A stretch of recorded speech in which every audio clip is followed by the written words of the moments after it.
Riding your bike up and down the street while racing your Hi, everybody. Welcome back to another episode of This and That, where everybody has a story to tell. And today's story comes from Nick. Nick, how are you doing today? I'm very well, Annabelle. How are you? I'm great. I'm super excited for this one because not only do you have a lot of cool collections, but you're also a viewer of Meeple Village. So I'm excited to have somebody that actually watches the channel here to talk to. So obviously, the first question is always what makes you a geek? And this might be a long answer, but go ahead, Nick. Yeah, a very long answer. Well, it's because I'm old. I think that's probably why I meant a long answer. I've collected loads of things. I mean, I think for me, it's probably there's three things about sort of being a geek. It's one is about I'm a fanatical collector. I've collected all my over 50 odd years now for various things, and I'll talk you through some of those in a minute. I'm very much into nostalgia and sort of record keeping, and I think the other thing is, whilst I've got a family, a wife, a tolerant wife, I should say, and lots of friends. I absolutely like doing things that are sort of, shall we say, me time. So away from everything, I can sort of get away from it all. So all of my sort of hobbies have sort of tended to sort of focus around that. The nostalgia's come out obviously as I've got older, but certainly the collecting has been my big one. And I think that's probably down to my grandmother who sort of got me into things. But I mean, I started when I was very young. I've collected stamps. I think everybody did. We used to get in the UK here Brooke Bond tea cards. So there are like little sort of cigarette type cards they used to get with our tea. I had all of those. I've collected pin badges.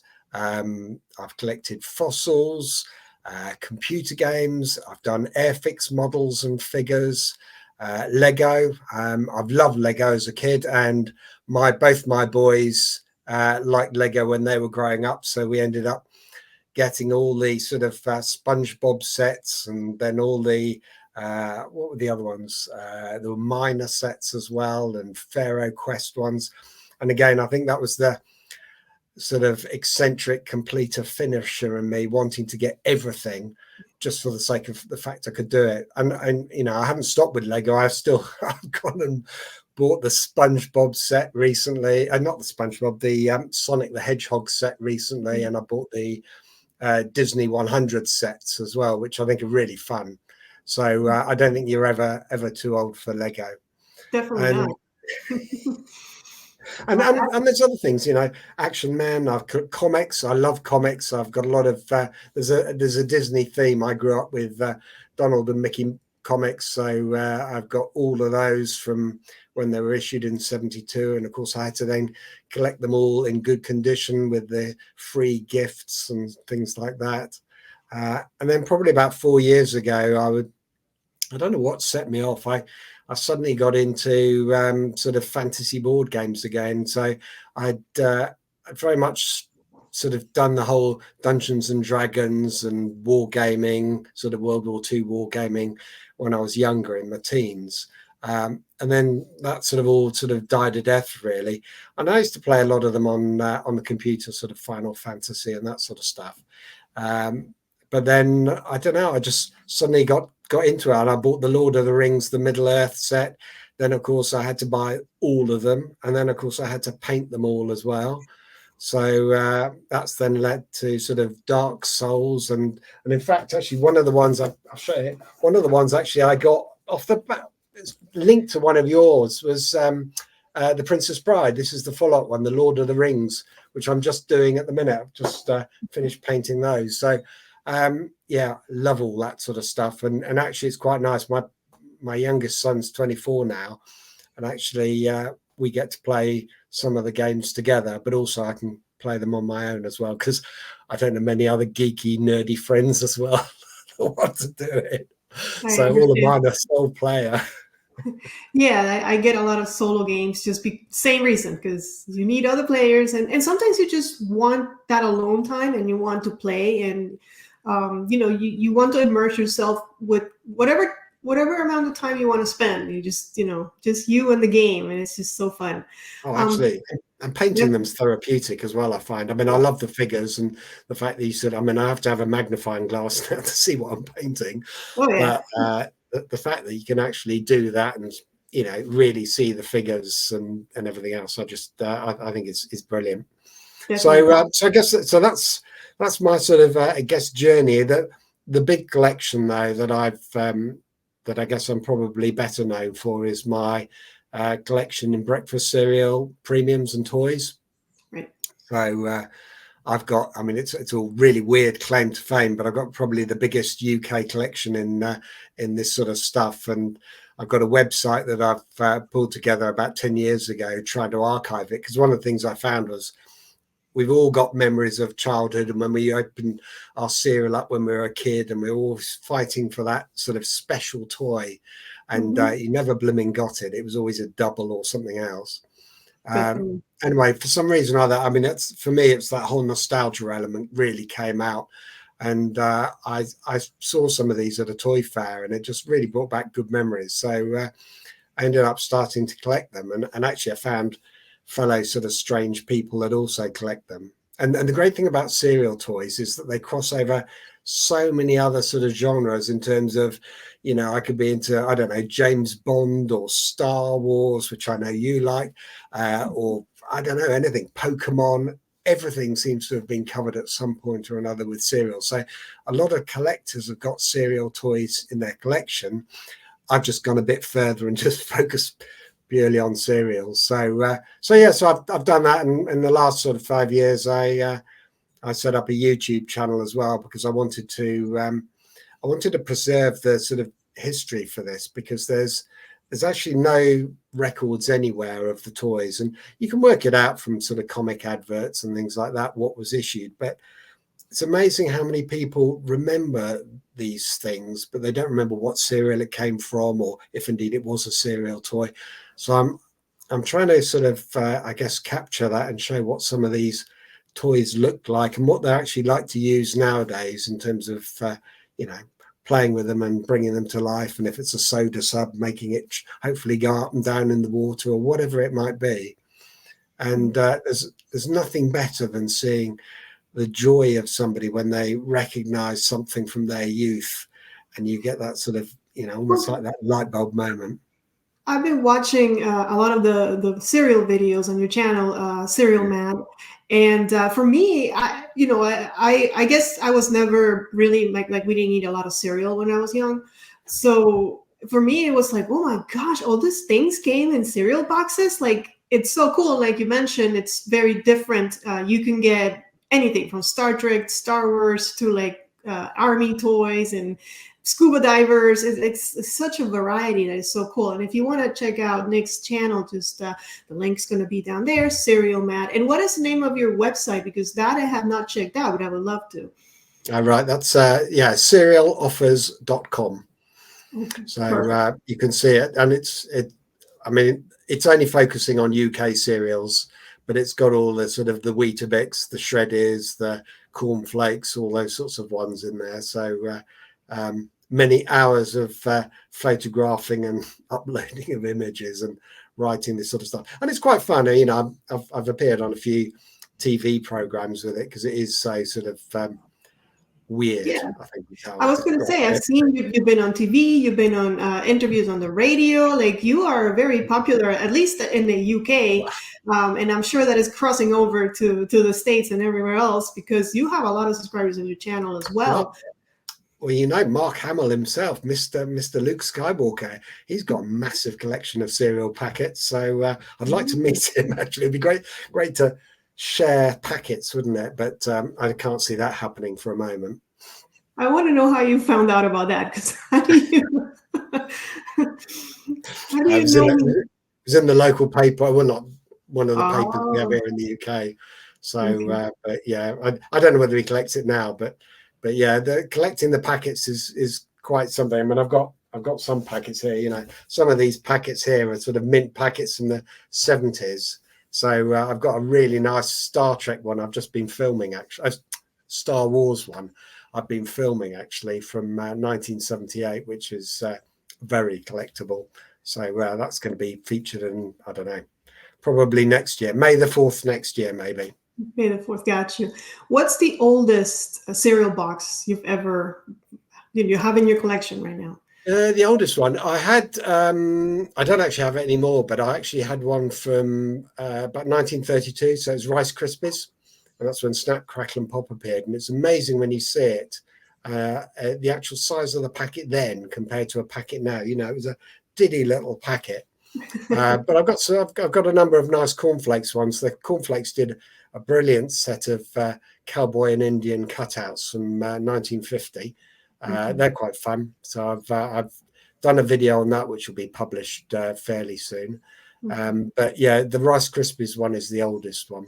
And sadly, of course, one thing, I don't know if it's the same in the US now, but here in the UK, everybody's all got very sort of health conscious and cost conscious and environmental conscious, which I think is actually probably a good one. Right. And so free gifts don't appear very seldom now, and it's sort of few and far between. So used to get maybe, I don't know, 4 or 5 promotions for one cereal brand in a year. Now you might get a free gift about every 4 years with one if you're lucky. So it's a real shame, and I think they've lost a lot of the joy for me. Right. Because of the collection aspect of it. That's the way it goes, I suppose. I mean, you can still do cutouts. They've got great pictures and masks and things like that they've done in the past. It doesn't always have to be free gifts, but right. Yeah, we've got a bit too I don't know. I feel like now they do more like contests, like buy the cereal and join this contest or something, like a big like Coca-Cola contest or something or other, win tickets to like go to the parks, the Disney parks, some stuff like that.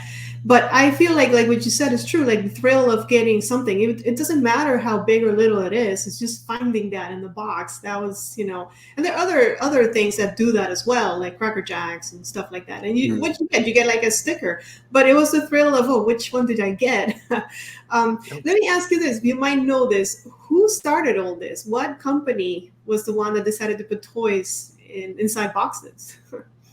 Well, toys, Kellogg's was, as far as I know, Kellogg's was the first that actually put a toy in. So they did in 1957, they did the Soda Sub, which you had something again similar in America actually for that one, but ours was a slightly different design. And literally it was the same year Nabisco and Welga and people like that started to do things. But that was the first toy. I mean, before that, I think it was probably Quaker were the first to do what I'd say decent promotions or promotions. So they did some brilliant cereal bowls in the 1900s. They did some cooking pots you could send away for. They did a brilliant send away where you could build a Quaker town in the 30s.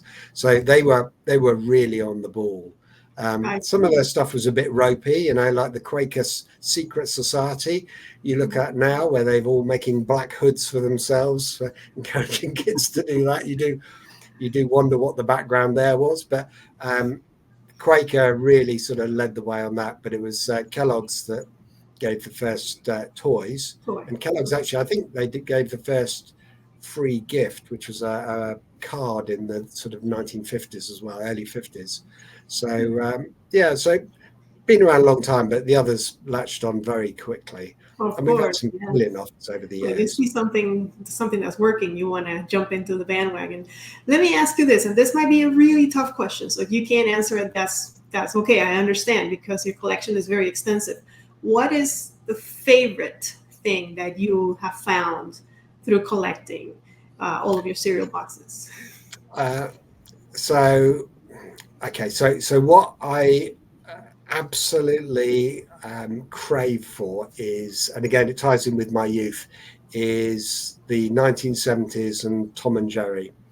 So during the sort of about 72 to about 76, Shreddies gave away loads of Tom and Jerry sort of items in their cereal boxes. So I've got all of those. So I've collected a lot, and you can see some of them actually. You might see some of the yellow stickers behind me.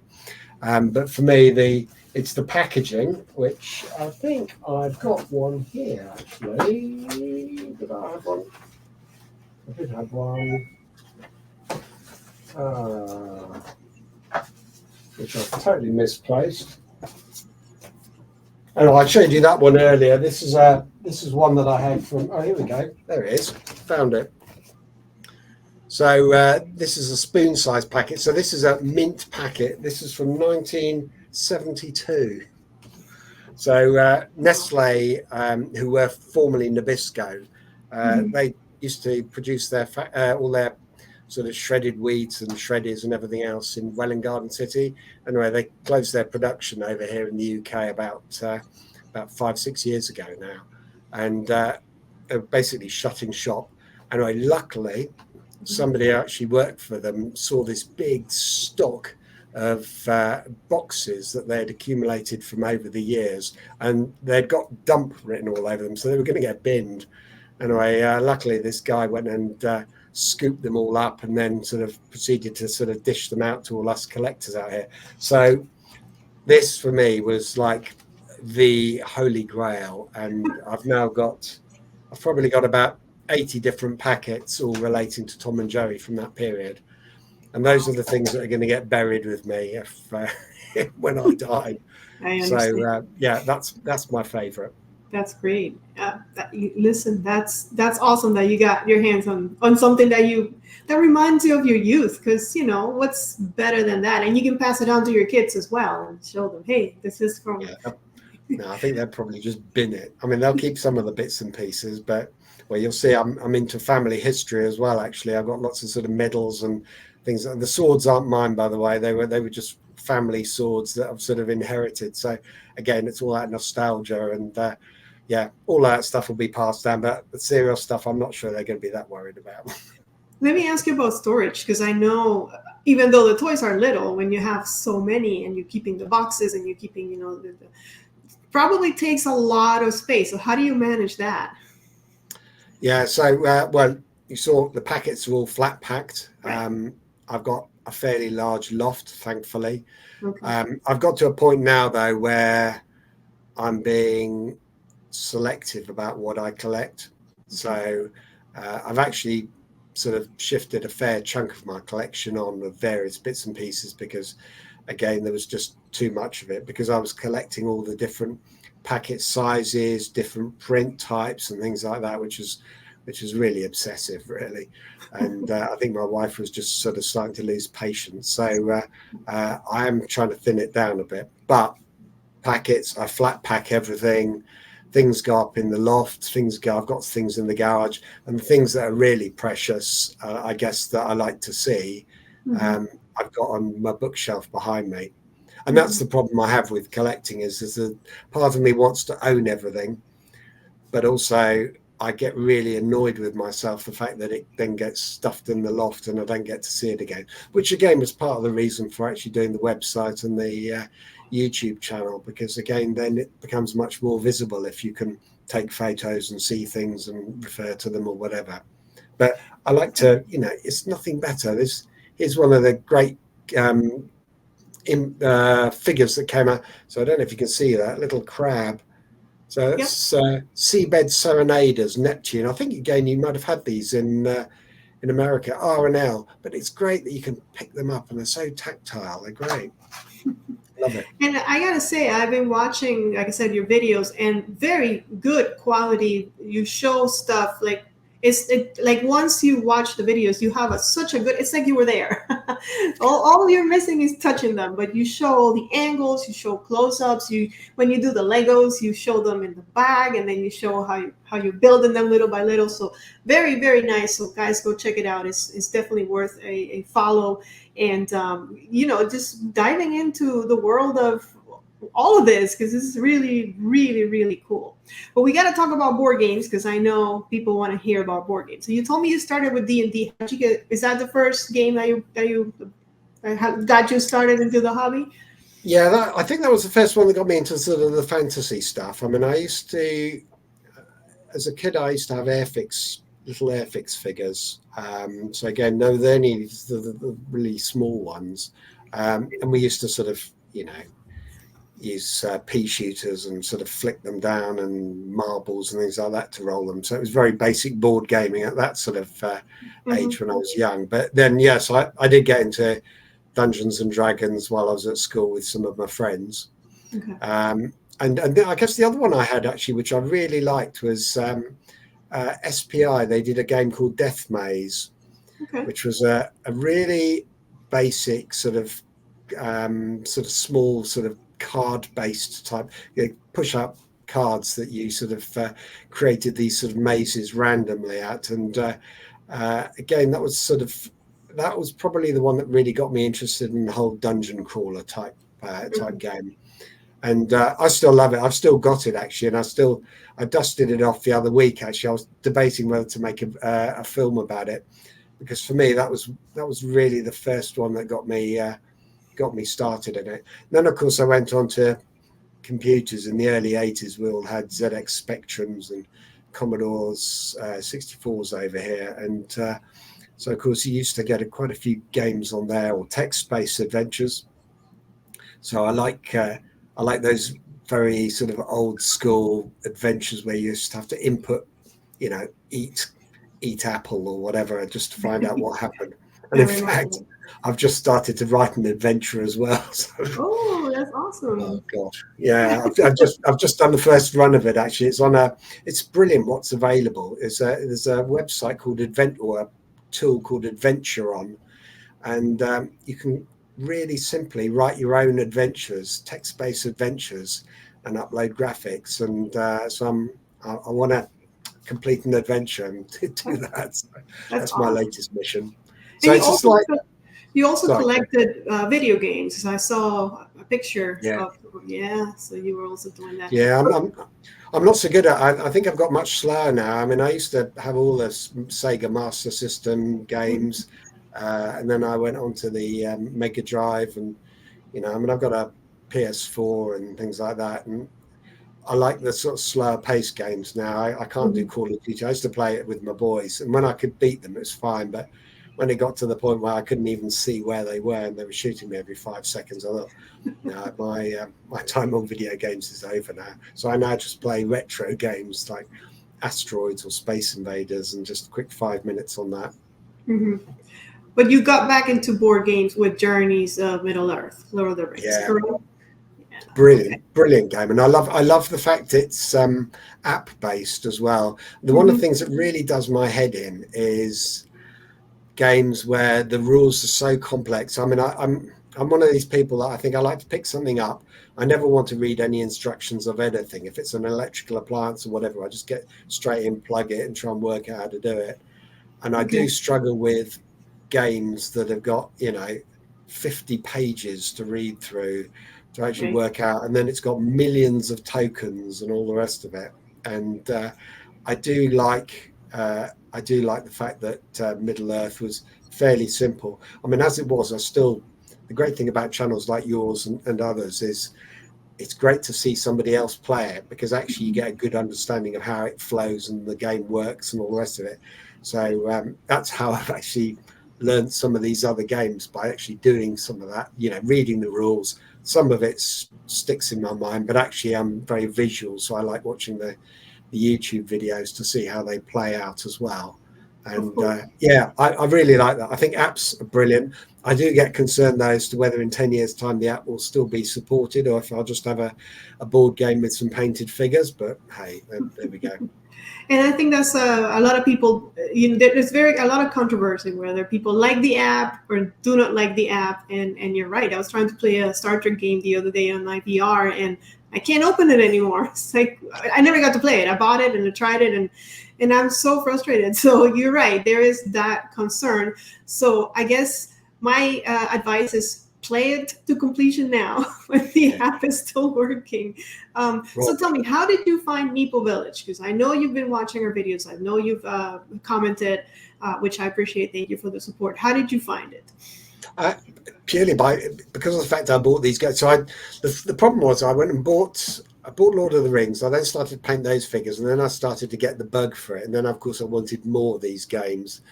So I bought, what else have I got? I got Hero Quest, and again, I bought all the I haven't painted any of them, and I've only played it once as well, because I've got a thing about the fact that I want to paint the figures before I start playing the game. Right. It's almost like forcing me to do it. So I went and bought all the expansions and everything else, and I bought Sword and Sorcery, and anyway, so I've got all of these games, and again, sometimes it's just nice to sort of find out how to play it. And if I'm got, I don't know, 30 minutes while I'm waiting for somebody, I can go onto YouTube and find out how to play some of these games in terms of walkthroughs. And that's how I found it. I think it must have been Journeys to Middle Earth, or it might have been Hero Quest, one of those I watched of yours, and then I subscribed, and then of course it prompted me to see some of the other games. I mean, some of the stuff I know you cover a wide range of games. I'm not really into the card ones, so I don't tend to watch them as much. But the ones where it's sort of figures and apps, like there's the Mansion one. I thought that looked quite fun, and I nearly bought it, but I stopped myself because I thought I got too many bloody figures to paint and too many other games to play before doing it.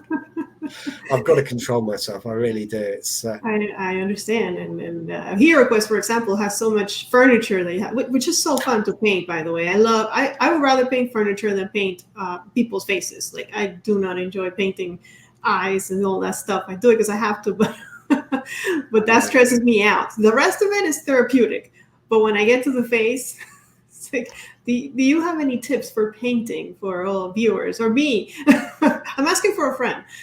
So yeah, well, I mean, hey, I'm not sure about the quality of my painting, but I've sort of been learning. It's interesting. I started off with the Lord of the Rings ones, Okay. and I tended to use sort of fairly bright acrylics for those that I had.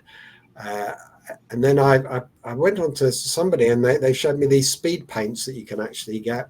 Right. And they're actually quite effective, although so they were great for Dark Souls, because Dark Souls is quite a sort of sinister, gloomy sort of atmosphere, Right. and they lose, they're not vibrant colors, so they work really well, and those slap on really quickly. I mean, I found them brilliant to use, and of course you then get very much a three-dimensional effect, and you see all the sort of creases and the wrinkles in their sort of clothes and their faces, which you don't really get with just using straight acrylics, I find. Right. And the problem is, I know I could spend a lot of time painting these things, but actually there's a balance to be had between painting and then actually playing versus doing a real craftsman job. So by no means I'm not skilled at it, but I can do a pretty good job now. I think my big tip is get a decent magnifying glass with a light. Yep. And That's they a great cost tip. 20 But quid. And it's funny that you mentioned the speed paints, because we had a professional here on This and That for episode 2 and or 3. No, I think it was episode 2, and he also mentioned the speed paints, and he does this for a living. So you're not too off. You're on the right track with those. So they're so very you're good, but yeah. I think the colors could be a bit stronger. But then that might be because of the fact I've just chosen rubbish speed paint colors with the sort of box set that I got originally. I don't know, but I don't know. Yeah. We'll see. I'll have a go with them when it comes to my Hero Quest figures, I think. Yeah, well, my advice is just keep doing it. It's fun. And yes, I understand that the more games you buy, the more figures you have to paint, but it's okay. No one's rushing you. So you just take your time and do it, and then play the games. Yeah, Well, Nick, this has been fantastic. I love all the information we've shared. I'm so happy to have met an actual YouTube viewer. So this has been great. And before we go, I wanted to ask you the 3 questions that I ask every guest that comes to the show. Are you ready? Go on, then. All right. So first one, what's your favorite song? So my favorite. So I was reflecting on this actually, and the problem is I'm going to cop out because I have different songs that mean different things for me in life. If I think about the first record I bought, it was Boomtown Rats Rat Trap, which for me, when I hear that, is great. I hear things like Greatest Show on Earth from The Greatest Showman. I love the whole intro for that. And actually, for me, that's a really uplifting song, which which I really love. And so I've got too many. I guess if I was thinking about my favorite artist, it would probably be Depeche Mode, actually. So that's who I like to. I mean, a bit dark, a bit gloomy, but quite good stuff. Depeche Mode, that's a good one. I know that question gets a lot of my guests, and I only ask it because I'm part of a band at the Starlight, so I feel like when I ask that question, I'm kind of including like the music side of me that is so prominent. All right, so what's your favorite movie then? Favorite movie is the Disney Robin Hood animated film. So again, going back to my childhood, and it's not one that I've actually watched hundreds and hundreds of times. Bizarrely, I actually had the LP of the act or the soundtrack of the movie when I was a kid, and I used to play it constantly. So I know the words inside out that I don't actually need to watch the movie. That's funny. But again, that's got that nice balance of animated, good songs. I love Disney, and it's a great storyline. That's awesome. Yeah. And see, that question, it's just a lot easier to answer. And of course, the last question, because This and That is sponsored by Meeple Village, which is a board game channel, is what's your favorite board game? So my favorite, again, I would say my favorite at the moment is Dark Souls. I'm really enjoying playing Dark Souls and working through that. And probably, I guess it's less about the actual game itself. It's because of the fact I'm actually doing it with my son. So it's actually something really good for us in terms of sort of bonding together. So I really like that side of it. I mean, it's a bit of a pig to play through in terms of some of the rules and all the rest of it. But yeah, I'm enjoying that one. Awesome. I need to check that one out. That's what I need to do. It's worth doing it. And hey, from my side of things, keep doing what you're doing. I mean, I don't know how you managed to sort of paint and then do the reviews of all these games and also store them yourselves. I mean, it takes me too long to even work out the instructions and how to actually play them. But I love your channel. I think it's really good fun. So yeah, thanks very much for everything there. Thank you. Well, see, in that respect, like I love reading rules. I watch videos sometimes, but I enjoy reading the rules. The longer, the better. Good. I'll buy games in future. I'll just tell you what I've bought so you can buy it, and then I'll watch your video of how to play it. Sounds great. Works for me. Well, Nick, thanks so much for being here. It was great talking to you, and yeah, we'll stay in touch. Thanks very much, Annabelle. All the best. Take care.